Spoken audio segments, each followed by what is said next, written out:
Okay, I'm live. So here we are. We are now on week 5, or chapter 4 in 1140. This is probably the hardest chapter for most people to learn. It's got a lot of chemistry. I mean, there's no two ways around it. It's even called the molecules or the macromolecules of life, and it covers things like carbohydrates, proteins, uh, lipids, and fats, waxes, and oils, and of course, nucleic acids. And for a lot of people, chemistry is hard. And one of the reasons why is because chemistry is abstract. We don't really see molecules. So when we draw a picture of a molecule, it's a representation of what these things look like at the tiniest of levels. And because we can't like hold a water molecule or a glucose molecule in our hand and actually look at it and see what it looks like, we have a hard time making connections to it. So even though chemistry is really hard, and in all honesty, it's a bane of many students' life trying to get through the chemistry part of an intro to biology, and you're going, I thought this was biology. Why are we learning chemistry? Well, biology is really the sum of a bunch of chemical reactions when it comes to like an organism. I mean, we really are the sum of trillions upon trillions of chemical reactions that take place every second of every day in our life. And the chemistry really does matter. And when we start talking about these macromolecules, they're important because we need things like carbohydrates as a source of energy. And they do more than that. They also form precursors to other molecules that our body needs. We need proteins. I mean, most of what our chemicals in our body are proteins. So anytime you go eat a steak or a hamburger or a piece of chicken or fish or even plant-based proteins, we break those proteins down into their amino acids, the building blocks, and then we build them back up. And of course, there are other things like lipids, which includes fats, waxes, and oils. Fats is how we store energy. And then there's other types of lipids like our hormones, like testosterone and estrogen. And those are used for signaling molecules to like tell our bodies what to do. And then, of course, one macromolecule, the nucleic acids, these are incredibly important because DNA stores all of the information for every living organism in just 4 letters: adenine, thymine, guanine, and cytosine, ATGC. And those combinations of those letters store information. And then, of course, the cousin to DNA is RNA, which is intricately involved in carrying out the instructions of DNA. So learning these macromolecules can be daunting. And the first way to do it is to sit down and memorize, like, what is a carbohydrate? What is a protein? What is a nucleic acid? And what is a lipid? And then also get down to the building blocks. There's complex carbohydrates. You're familiar with complex carbohydrates. Just think spaghetti and rice. And what makes up a complex carbohydrate? Well, lots and lots of glucose molecules put together.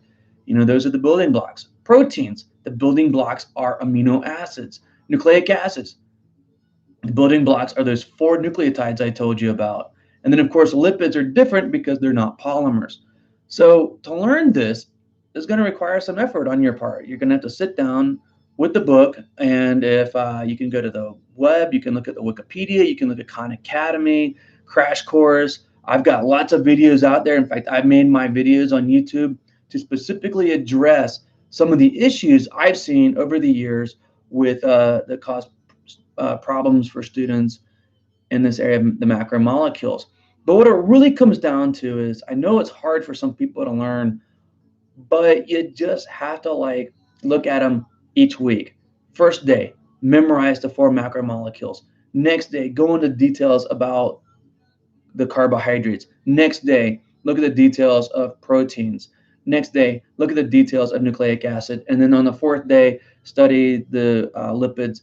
And then on 5, 6, 7, and 8 days, those days out, or even 5, 6, 5, and 6, and 7, you need to like start synthesizing all that information for all the different groups. And like I said, it takes time to learn this. You can't do it overnight. And based on our last test, where the class average was in the mid 50s, I'm afraid that what we're doing is we're opening up our quizzes, and we're running through our quizzes until we get our answer that we want. And then we have our books open, our internet open, and we go to take the test, and we try to do the same thing. And as you notice, that didn't work. You actually have to study for this class. And in fact, when I gave the same test in class for test 1, the class average was a 78 compared to like 20 points lower on the online. So for this chapter, let me tell you that, give you that pep talk. Learn it one step at a time. You might have to study. My expectation is an hour or two a day. I mean, that's what athletes have to do to get ready for one game. They have to train their bodies. They have to go to practice every day. You've got to do the same in here, and you can learn this stuff.